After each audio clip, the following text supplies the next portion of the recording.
Welcome back to the channel, everybody. Today I'm going to be comparing the tires that I ran last year, the Falken RT660s, to the tires that I ran this year, the Nankang CRS.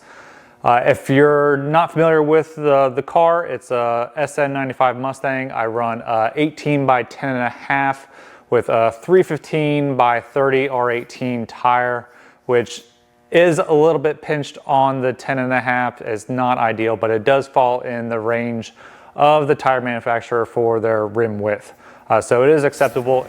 So I don't really think that I'm a really good tire whisperer. I don't think I really have a good feel for how a tire is really behaving. I didn't really run street tires too much in my autocross career. I started on street tires for a little bit, but then quickly switched over to the Hoosier slicks.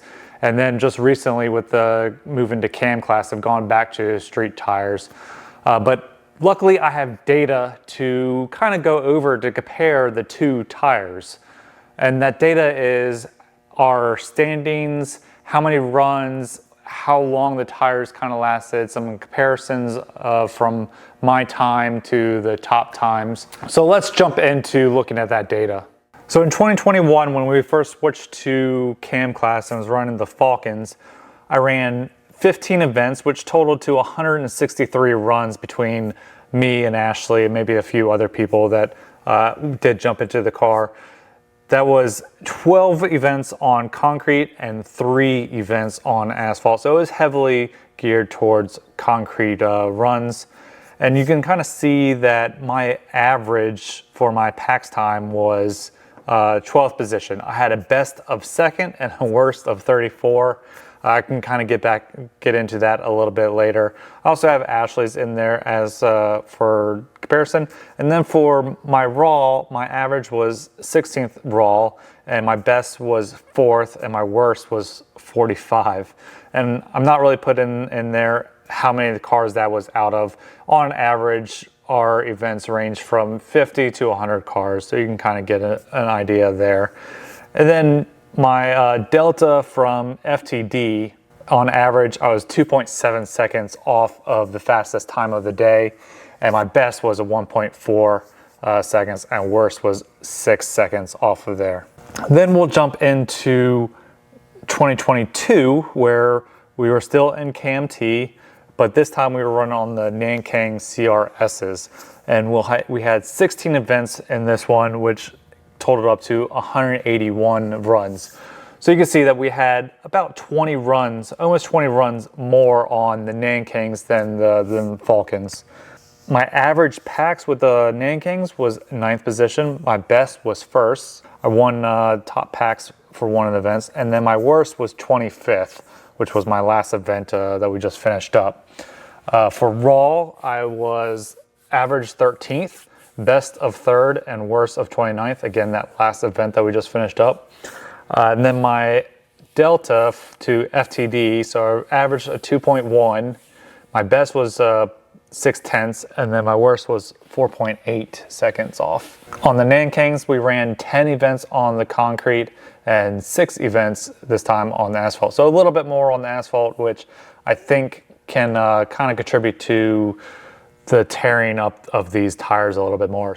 So the Falkens, I actually ended up being able to sell those tires after the season ending because there was still half the tread left on those. They kind of got heat cycled out, I think, but there was still plenty of tread on them. They would be great street tires, where the Nankangs had pretty much no tread left. I showed you that in the last video. I can put a clip here. There was no tread left. We're down all the way to the wear bars. These would not pass any state inspection. These are not resellable. Just in the last 2 events, they really fell off, where I think they were basically heat cycled out. All right, so here's a graph of our PAX position, graphed out over the whole events. This is for 2021. You can kind of see that we're averaging fairly well in the first 6 events, and then there's a big spike in event 7 and 8 a little bit. This corresponds to when we switched out the engine, and then I missed retorquing the caster cam plates, so they were moving around as we were actually driving. That got corrected. Event number 9 is a 0 because that event didn't actually have any PAX times. That was the cross trial event that we did, so it doesn't actually have any PAX times on that one. But then we kind of jump back up into later in the year. So event number 11 might have been a rain event. I would have to double check. I think that corresponds to a rain event that we had, and then we kind of got back to our average in the later of the year. Now if we look at 2022, you can kind of see that we're kind of averaging. Actually has a spike up there. I'm not really sure what happened for that event. Event number 5 was the Pro Solo that I went to, so I don't really have any of the PAX results for that one. And then we're kind of averaging. Ashley had a bad event in event number 7. Again, not really sure what happened there. That might have been another rain event. I know we had a rain event somewhere around there. In the last couple of events with the Nankangs, I was averaging, in the 6 to 9 range that I'm usually at. And then the last 2 events, I jumped way up into the 24 and 25th PAX rankings. So I think that really shows that those tires, why the temperature did drop for those 2 events, that really shows that those tires heat cycled out and just had nothing left to give in them. But if we just bring in both 2022 and 2021, so the blue and red is 2022 and the yellow and green would then be 2021. You can kind of see that for the most part, I averaged better in 2022, the blue line, than I did in 2021 with the Falkens. And maybe that is due to just doing less changes throughout the year. I did throw in a new engine in the middle of the season, and maybe some of the other changes that I made in between 2021 and 2022, which didn't really do too much on the suspension side, but I obviously did change the tires, and there were a few other things such as ABS that went into the car in between 2021 and 2022. But overall, our 2022 season was better than our 2021 season. Now, which tires would I choose again? Honestly, I think I would pick the Nankangs again over the Falkens, even though a lot of people are running the Falkens and I really like them, and I really did like them. I had no problems with them. It kind of just comes down to, I think I got more use out of the Nankangs, where I said like the Falkens, they still had a lot of tread left. So I did not get the full use out of the tire before it heat cycled out, I think. I got more use out of the Nankangs than I did out of the Falkens. I got more runs on the Nankangs than I did on the Falkens too. And I even had to cut my season short on the Nankangs because I ran out of tread. I had a couple more events that I really wanted to do that I had to cancel due to I wanted to make the tires last for my last event. Additionally, I like that I can fully rotate the Nankangs around on the car. They aren't directional, although they do have an inside and outside. So I don't think I could really flip them on the rim, which probably could. I mean, they're just rubber, but I did not flip them on the rim, where the Falkens, they're directional, so I could not flip them really side to side. It was only front to back, but I did mid-season take them off the rim, flip them on the rim, so I got a fresh edge on the outside of the car midway through the season.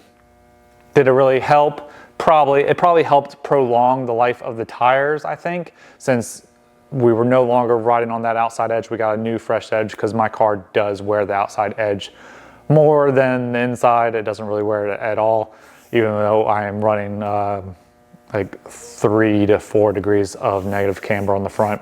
So one thing on the Falkens that I did like was that they had like that rim protector on the outside. So that really helped keep any damage from the rim if from taking the tires off. Sometimes, they fall over or getting close to a curb, which I never really did with the car. I don't daily drive it.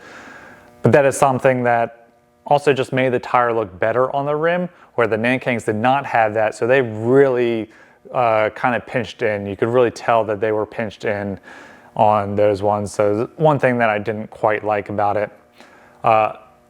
In the future, I do not plan to run 315s on the 10.5-inch wheels. I do plan on trying to run probably like a 295.